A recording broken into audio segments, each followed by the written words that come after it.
مسیح میں میرے تمام بہنوں اور بھائیوں، آپ کی خدمت میں آداب عرض کرتا ہوں۔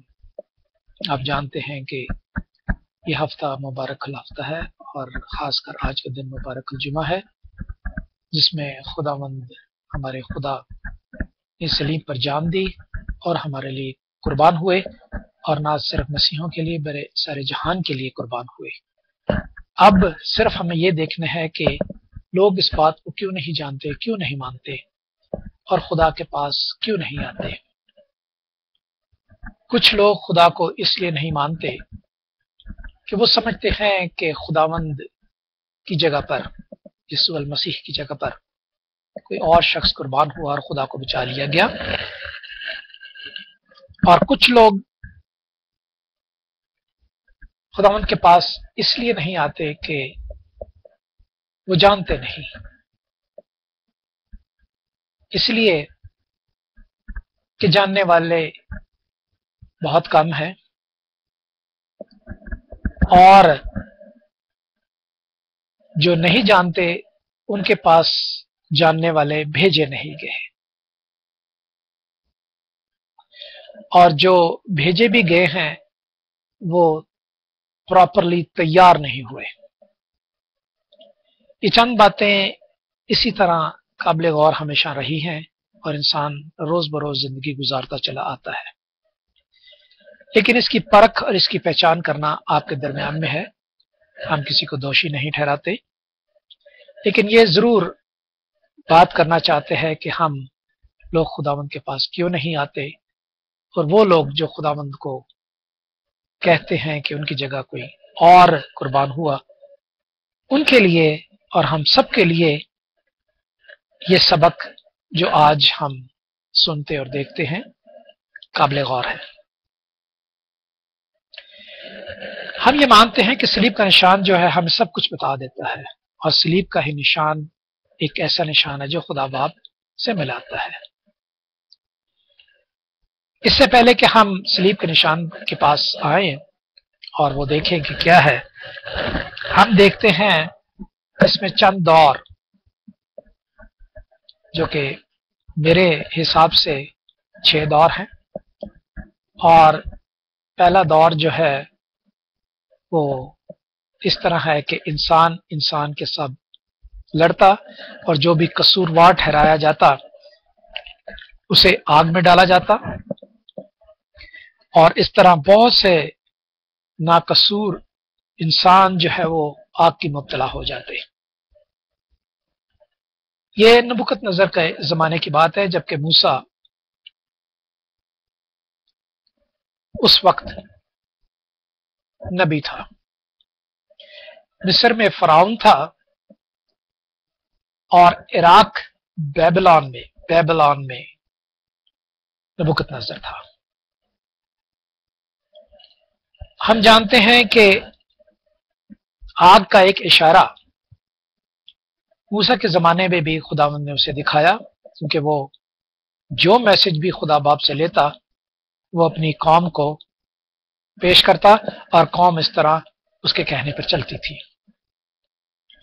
جب موسیٰ کے سامنے خداوند حاضر ہوئے تو موسیٰ نے خداوند کا استقبال جو ہے وہ جوتیاں اتار کر اس کی حضوری میں آیا، اور اس نے دیکھا کہ جھاڑی جلتی ہے لیکن اس میں آگ نہیں، آگ ہے لیکن وہ جلتی نہیں۔ لہذا جو لوگ تو جانتے تھے انہوں نے خدا کی حضوری سمجھا، کیونکہ موسیٰ کے بتانے کے بعد کہ یہ پاک مکان ہے تو وہاں پہ خیمہ بھی بنایا گیا۔ جو لوگ نہیں جانتے تھے، سمجھا سمجھی، دیکھا دیکھی، سنا سنائی، اس آگ کی پوجا کرنی شروع کر دی۔ کیوں؟ اس لیے کہ انہوں نے موسیٰ کو آگ کے سامنے جھکتے دیکھا تھا۔ اب جو دوسرا دور ہے، پہلے ہی دور کی بیان کرتا چلوں کہ نبوکت نظر کی جگہ پر